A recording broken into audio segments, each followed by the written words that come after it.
Alright, time to start another video.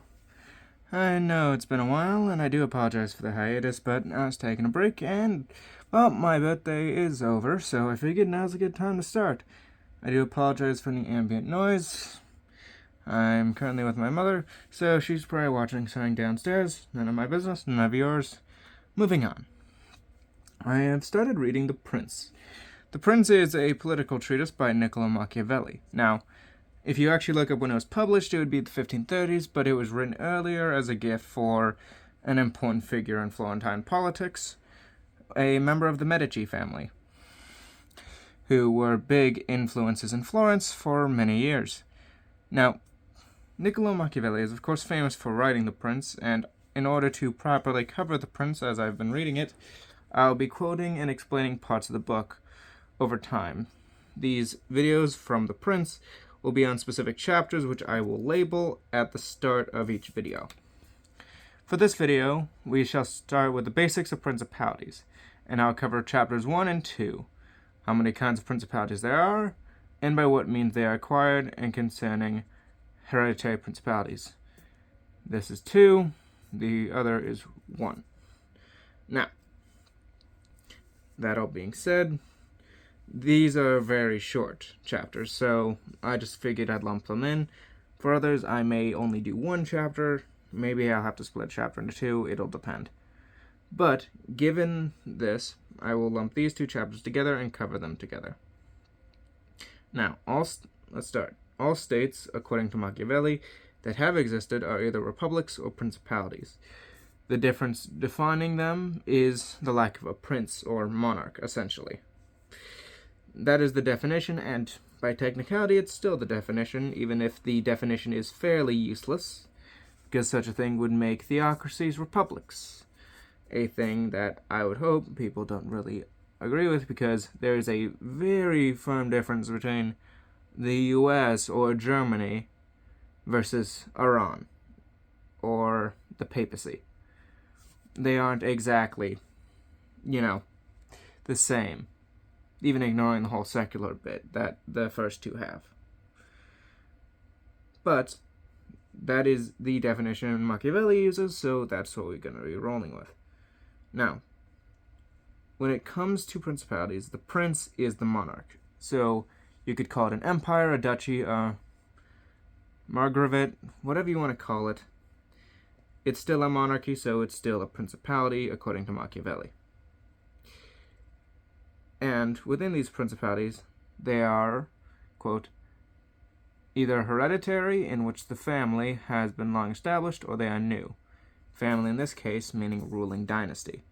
So, for example, using the modern world so we can understand this, in the United Kingdom, the ruling family, the House of Windsor, also known as the House of Saxe-Coburg-Gotha, is the dynasty. They are the principalities' rulers. Now, of course, because of it being the modern day and all the rules, it's slightly different in terms of their power, but they would still be considered the princes of the UK. The House of Saud in Saudi Arabia, or the many different sheikhs in the United Arab Emirates being their own. They're their own princes who rule their principalities. And for some, they are long established, but others are new. And the new are split into 2, according to Machiavelli, with the latter being, and I quote, annexed into the hereditary state of the prince who acquired them. What this means, essentially, is that there are just flat-out new principalities. So, for example, let's say a revolt happens, city becomes independent. That city has a monarch. That new principality is just flatly new. But if instead, using that same city as an example, it is conquered by a long-running kingdom, let's say France or Germany, whatever, then it's technically a new principality because it's integrated into something that didn't used to rule it before, but it's being integrated into a hereditary state, a state with a long-established ruling family. Now, this creates some interesting problems and conundrums which Machiavelli will eventually get into. But what he first covers is the acquisition itself, which can be because of the arms of the prince himself, or of others, or else by fortune or by ability. So a prince can conquer a territory, or someone can win a war and transfer it to him, or maybe he just gets lucky in the will and gets it, or passes some qualifications which allows it to be inherited by him. By whatever mean, the prince inherits the territory, but that doesn't change how its introduction being new and thus integration being itself a challenge. However, I will add, if it is by force of arms, the prince must necessarily put in more effort to integrate the province or principality because it was by force of arms. With inheritance, the transition of power is far smoother, meaning less bloodshed and less worries. However, grievances are generated through clashes. Machiavelli himself will go into that later, and so a prince taking something with force of arms will naturally beget hatred, and that hatred needs to be quelled in order to successfully occupy and maintain control of an area. To compound, Machiavelli adds, I say at once there are fewer difficulties in holding hereditary states, those above with an established dynasty, than new ones. And fundamentally, this difference he describes can be traced to the continuity and stability of stable succession, alongside a bias towards incumbents. Now, we see this even in electoral politics with republics. For example, in the US, if you actually look at elections, you'll notice the incumbents have a very high chance of winning. We are naturally biased towards incumbents because, well, they're who's already there. It's a gamble when you elect someone new, especially if you believe their ideas are potentially disruptive.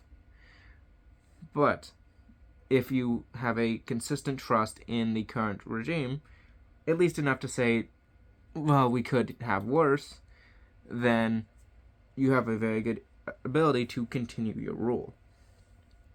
This continuity and stability is what allows monarchies to maintain themselves in the long term. If you have a ruling family, sure, there's going to be variability depending on which specific ruling family there is, but there's just the general sense of these are our rulers, they're consistently this, and we can trust them to maintain the state, at least somewhat. Because they've ruled here forever. Maybe it's 100 years, maybe 200, but there's this feeling of continuity, that things are continuing and are stable without outside interference. And that makes maintenance of a hereditary state far easier. It also makes new states far harder to establish since, as Machiavelli adds, there are also advantages to regaining territories with a hereditary state. For example, the Duke of Ferrara, who could not have withstood the attacks of the Venetians in 1484, nor those of Pope Julius in 1510, unless he had been long established in his dominions. The Venetians and the Pope wished to establish more influence over the territories the Duke of Ferrara ruled. However, they found issues with taking the territories and holding them. Since, sure, you could occupy Ferrara, say, but the people, well, they were used to the Duke. And by default, if the Venetians get kicked out, or the Pope, they're going back to the Duke. And that means that, basically, if you're the person who is the ruler of a hereditary state, within your state, you effectively have what you might call a home field advantage built on your incumbency. The person who's trying to establish control could easily be from your same area. The Duke of Ferrara, for example, could face a rebellion by people within his own country. But because he is the ruler of a hereditary state, because he has this lengthy rule and continuity, the occupation, even of the revolters, will function as if he was an outsider. Sure, he might have a bit more ease reducing the hatred caused by his clashes, but the revolter in question will still have issues. Because any actions to try to take a territory as established will generate grievances. And those grievances make it less likely for one to be able to hold on to a territory. And when that person gets kicked out, there's a power vacuum. So the question is, who takes it? And the ruler of a hereditary state in that region naturally has first dibs. But of course, the bias towards the hereditary ruler can be broken, but it requires extreme depravity. Unless extraordinary vices cause him to be hated, it is reasonable to expect that a ruler's subjects will naturally be well disposed to him, because he is, fundamentally, the ruler that they expect, that they're used to. They trust him somewhat, because he hasn't screwed them over yet. But it's when he does, say when he raises a bunch of taxes, or is found to be embezzling money meant for important projects, or even just executes a dude that everyone likes, that people will lose that favorable disposition, that favorable attitude towards the person.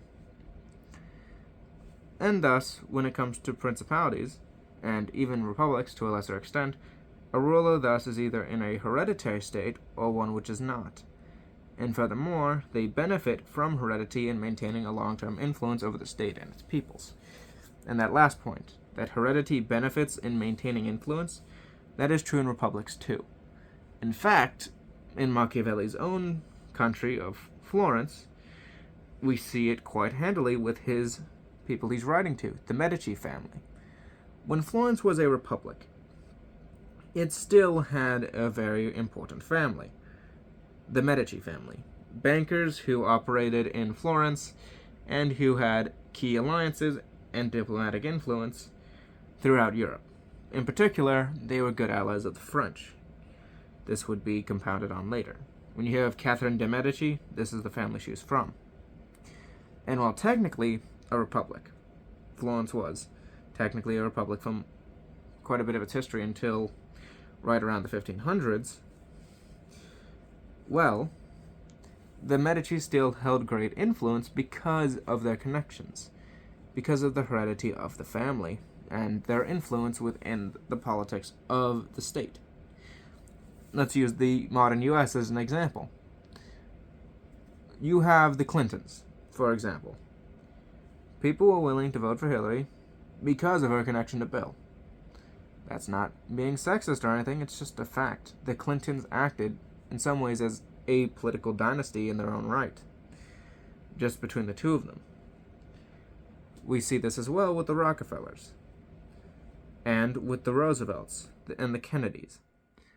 These families have a sort of hereditary influence because we associate them with their predecessors. When you think of Theodore, he wasn't a fan of being called Teddy. When you think of Theodore Roosevelt, you think of the other Roosevelts. You think of FDR, and FDR is the same. When you hear Kennedy is up for election, even in the modern day, a lot of people are going to immediately go back to JFK and his brother. In the past, we had similar with the Lincolns, where Robert Todd Lincoln held a lot of political influence, not necessarily because of his skills as a politician, though I can attest to them, but because of his relation to Abraham Lincoln, the president. When you have any society which benefits from recognition, which republics especially have a lot of, the name recognition of a political dynasty will naturally carry benefits. If I just told you, insert name Kennedy was running. Now, of course, with RFK Jr. in office, you may think of him, but from most people, especially pre-2024, you're going to think John F. Kennedy and associate this new Kennedy's policies with his. This theoretical Kennedy I am proposing could have literally the complete opposite policies as John. He could. But when you hear Kennedy, you're going to think John F. Kennedy, and you're going to make the connections, especially on policy. That's part of why it's important to do research with people and their actual beliefs, because for a lot of people, they're just going to make the immediate jump to conclusions and assume, oh, it's a Kennedy, that means they're going to support these things with John, which John did. I like what John did, vote for him. Unfortunately, there will be plenty of people who do that. That basic thing with principalities and how hereditary passing down of influence makes things a lot easier is true for Republican politics as well. It's true for any government, really. Because people like stability. They like continuity.